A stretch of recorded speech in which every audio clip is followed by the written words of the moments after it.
האם זה באמת סגולה בדוקה? הסגולה ללמוד בזה? Erev Tov, good evening, Dobra Vietcher. We are in the Zera Shimshon on Parsha Naso. We're going to do Os Gimel, section number 3. It's a small section, but it packs a real punch. Before we begin, we're going to take a look at a few psukim from our Parsha, Parsha Naso, and we're also going to take a look at a pasuk from sefer Mishle, which the Zera Shimshon actually starts this piece, begins this piece with. So here are the three psukim from Parshas Naso.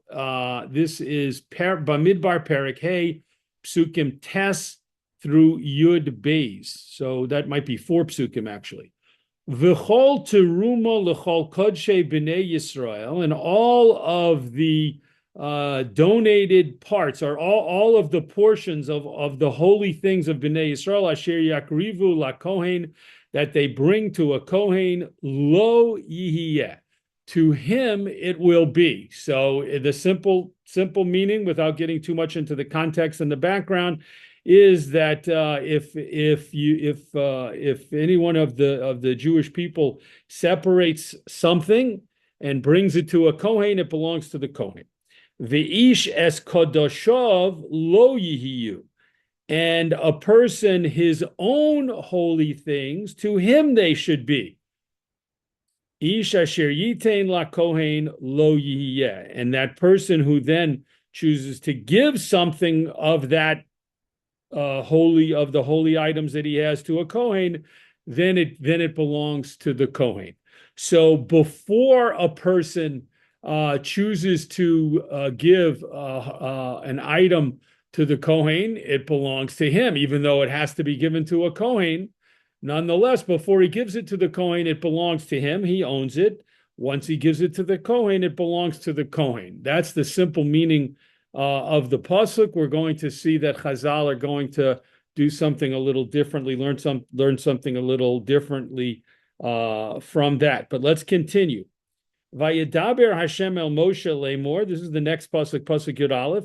Hashem said to Moshe, saying, Daber el b'nei Yisrael, speak to b'nei Yisrael, ve'amarta alehem, and say to them, Ish ki siste ishto, each man, if his wife goes astray, umo'ala bo vo mo'al, and does something treacherous against him. So that pasuk, of course, begins the what we call Parsha Sota, the beginning of the discussion in the Torah of a suspected adulteress, meaning that in certain very specific situations, if a man suspects his wife of being with another man, which of course is prohibited, and he says to her, I'm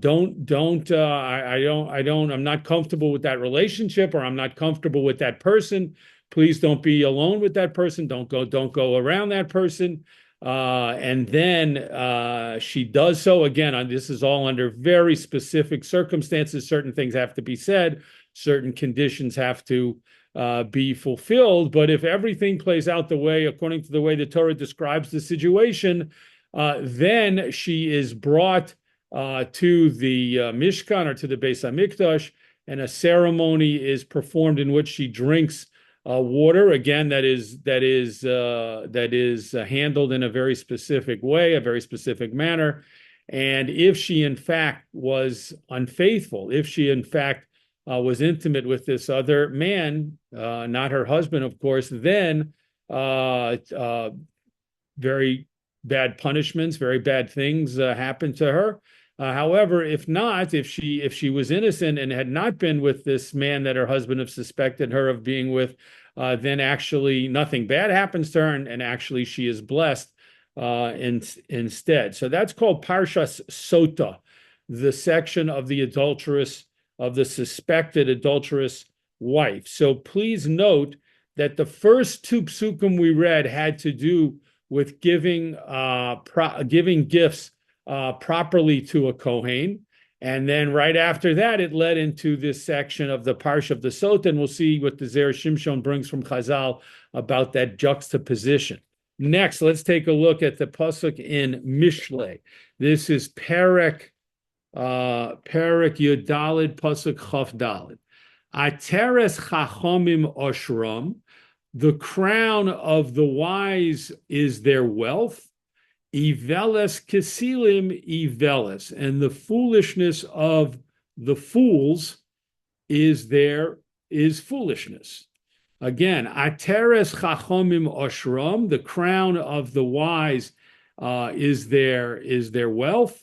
And Ivelis Kesilim Ivelis, and the foolishness of fools is their foolishness. So at this time, just note that in the second half of the pasuk, it repeats the word Ivelis twice. The foolishness of the Kesilim, the fools, is foolishness, and you have the word Ivelis, foolishness, twice. Okay, now let's get right into the Zera Shimshon, Parsha Naso, Os Gimel, section number 3. Pasuk. The pasuk in Mishlei states, this is the pasuk we just read, Ateres chachamim oshram, the crown of the wise is their wealth, iveles v'chule. The foolishness, and then we'll say out the pasuk, the Zera Shimshon just says v'chule, etc. The foolishness of the fools is foolishness. Hakefel shel iveles kesilim iveles. The fact that this pasuk in Mishlei repeated the word Iveles in the second half of the pasuk, Yuvan may be understood b'masha amru zichronim levracha, based on something that Chazal said in Masechta Shabbos, Aser bishvil shetit asher. Give meiser, give tithes. Aser, of course, is the mitzvah to take 1/10 of your produce and give it to a Levi. That's called Meiser Rishon. So, and then there's Meiser Sheni, and there's Meiser Ani. There's different types of tithes that needed to be brought depending on which year it was in the Shemitah cycle. But nonetheless, Aser, bring the tithes from your produce and handle them correctly according to the Torah's instructions in order that you should become rich. So giving Meiser can result in a person becoming wealthy. That's a Gemara in Masechta Shabbos.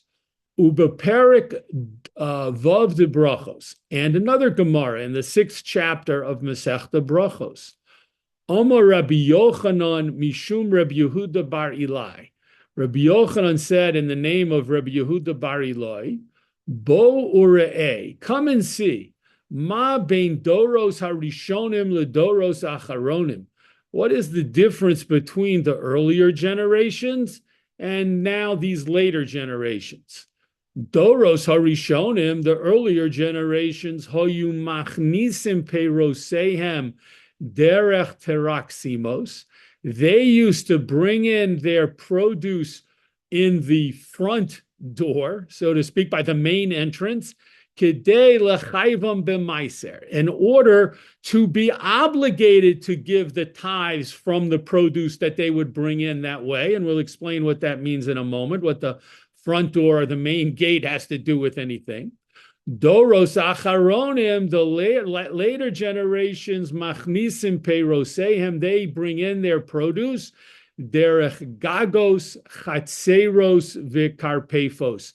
They bring in the produce from the roof, via the roof and via the yards and via the storage areas, Kedei lefatron min meiser, in order to be exempt from bringing the tithes that they would be obligated in if they brought in their produce from the main gate. Lefichoch lo nisbarchu peirosehen, and because of that, their produce isn't blessed. They think that they take a shortcut, but in the end, they're shooting themselves in the foot, because by handling their produce in a way that they're exempted from giving meiser, they lose out on the blessing that comes to a person, the blessing of wealth that we talked about above, that comes to a person when he handles his meiser, his tithes, correctly and appropriately. So now let's explain this idea about the front gate, the main gate, and all the kinds of other methods of ways a person could use to bring in his produce. So the Gemara, this is a Gemara in Brachos, states that based on a pasuk, that only when produce is brought in from the main gate of a person's estate or a person's home, an area, it is obligated in Meiser, in the tithes that the person that the Torah talks about that the person needs to bring. However, if a person, so to speak, sneaks it in and they don't come near the main gate and they go around and they come around the back and they bring it in through the backyard, then it's not obligated in Maisros, it's not obligated in the tithes. Now that may very well be just a Torah law. I would imagine rabbinically they're obligated in tithing, even if no matter how they bring it in, but I'm not positive about that. However, the point is, according to Torah law, at least you're only obligated in giving these the tithes that the Torah obligates you to give from your produce if you bring it through the main gate, the normal way, the way that it would normally be brought in, again, to your property. Okay. Next paragraph. Ubeperik testa brachos. In the 9th chapter of Masechta Brachos, call me she'eno nosein trumos u'maisros. Every person who does not give the teruma, that was a portion of the produce that went to a Kohen, and the maisros and the tithes, again, Meiser Rishon would go to a Levi, and other tithes would be handled a different way. A person who doesn't do that, moving over now to the column on the left, La Kohen, he doesn't give the trumos and the maisros to a Kohen, and of course it could apply to a Levi as well. Sof nitzrach La Kohen. If he doesn't give truma to a Kohen, in the end he will need to come to the Kohen al yedei ishto, through his wife, because of this Parsha Sota, because of the story of the suspected adulteress. Because of that, he's going to come to the Kohen. So if he doesn't come to the Kohen for the right reason to bring the Kohen Truma, in the end, God forbid, he may have to come to the Kohen to discuss and set up the ceremony of a wife who's suspected of infidelity. Shene'emar, as it says, v'chule. So that etc. That the Zera Shimshon uses here is quoting from the psukim that we looked at in the beginning, the pasuk that talks about a person who has holy items that he's supposed to give to a Kohen, and it says before he gives them to the Kohen, lo yihiyeh, they are his. And right after that, it introduces the psukim that talk about the sota.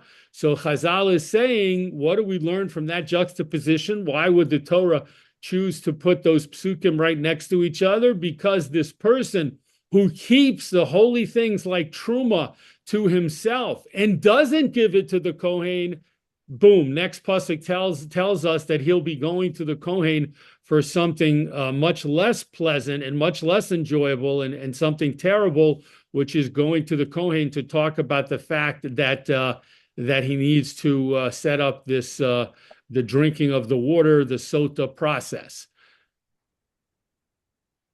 The Od Amru, and they also say, this is a Gemara in Maseches Sota, Ish kisiste ishto, that's the pasuk that we looked at, a man whose wife goes astray. Ein adam chote, a person does not sin, ella im kein nichnas bo ruach shtus, unless a spirit of foolishness overtakes or enters in to that person. Now that drasha, first of all, which is a very famous drasha of Chazal, that we don't sin if we're thinking rationally and logically and properly. We only sin if somehow a ruach shtus, foolishness, we get foolish ideas and we're caught up in some kind of fantasy or foolishness. That brings people to sin. That is learned from the play on words in the pasuk, ish kisiste ishto, which literally means a man whose wife goes astray, and that introduces the sota section. However, that word siste can be read sishte with a shin instead of a sin, and then the word wouldn't mean go astray, it would mean shtus, foolishness. So we learn from that when a wife goes astray, or any person commits a serious avera, it's because of the ruach shtus. It's because the going astray happens because of the spirit of foolishness that overtakes the person or comes into the person, or we might even say that the person allows to enter into his or her life. It's the shtus, the foolishness, and the ruach shtus that leads a person to go astray. So now the Zera Shimshon, who's quoted several Gemaras, is going to put everything together for us in this next and final paragraph. Uvazeh yuvan hapasuk, and with these different teachings from Chazal, we can understand the pasuk that the Zera Shimshon opened the piece with. Ateres chachomim oshram, the pasuk from Mishlei, the crown of the wise people is their wealth. Sheka'asher yisbarchu peirosehem v'yisashru, when a person's wealth and produce is blessed and they become wealthy, zehu atara lahem. This is a crown for them. This burnishes that person's reputation. Shehu simon shemekaimen ha-mitzvah kihilchasa. Because if a person's produce expands and the person is clearly, their produce is being blessed and expanding, and they're becoming prosperous through that, this is a sign that they are fulfilling the appropriate mitzvos that have to do with the produce. For example, the trumos and the maisros, the gifts that they need to make to the Kohen, to the Levi, and to others, that they're doing it according to halacha. And if they're doing it according to halacha, that's why they're being blessed. So that's a crown for them. That gives them a beautiful reputation in the community. Omnam, however, iveles shel kesilim, the foolishness of the fools, lahachnisam derech gagos v'karpefos, who are foolish enough to try and sneak in their produce through the roof or through a backyard or a storage area, and therefore they think they're going to escape the obligation for maisros, for trumos and maisros, for the proper gifts that they need to give. That's iveles, that's foolishness. Zehu yigrom le'iveles acheres, and that foolishness. And why is it foolishness? Because it deprives them of the blessing that could make them wealthy, that could make them prosperous. By avoiding the mitzvos of trumos and maisros, that causes a whole other foolishness. Tahainu iveles shel ishto, that's the foolishness of the man's wife. Because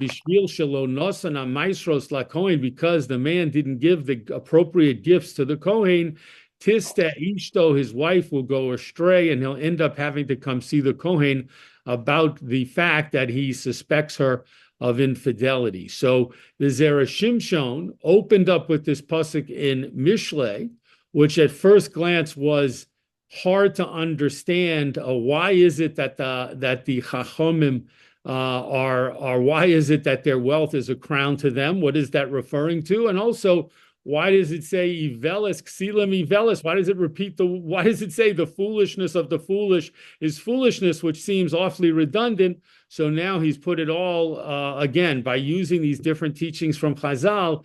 He has shown us that the pasuk in Mishlei is reflecting the teachings of the Torah Shebal Peh of Chazal. And it's telling us that a person who handles the trumos and maisros from his or her produce correctly will be blessed, and will be blessed with wealth and prosperity. And that's chachamim. That means it's wise to do that. Chachamim realize that, and they handle their produce according to halacha. Fools who try to escape from their obligations are not only not going to be blessed, and their foolishness, the first ivelis refers to the foolishness of depriving themselves of the blessing of wealth and prosperity that could be open to them if they brought the trumos and the maisros kahalacha according to the appropriate laws. Not only that, but based on that Gemara that connects, the Gemara in Sota that connects, the Gemara in Brachos that connects the lack of bringing trumos and maisros to coming to see the Kohen for the Sota ceremony. So that's a even much more terrible foolishness that occurs to the person's household. So number one, they don't get the prosperity and wealth they could have, and then even more terribly, they have suspicion and possibly, God forbid, even infidelity in the household, and that's the worst kind of foolishness. So, God willing, we can learn several important things from this very short piece. One, the importance of giving our, whether it's tzedakah, whether it's meiser, whatever it is that we need to do, we should do according to halacha, God willing, and also we should learn that to stay away from shtus, stay away from foolish ideas and foolish things that the world may embrace. But for us, if it leads us, God forbid, away from the Torah and mitzvos, then we know we need to reject it, because a ruach shtus like that is what leads people, God forbid, to sin. Yasher koach for joining in the learning of this piece in the Zera Shimshon this week. We look forward to learning again in the Zera Shimshon on next week's Parsha.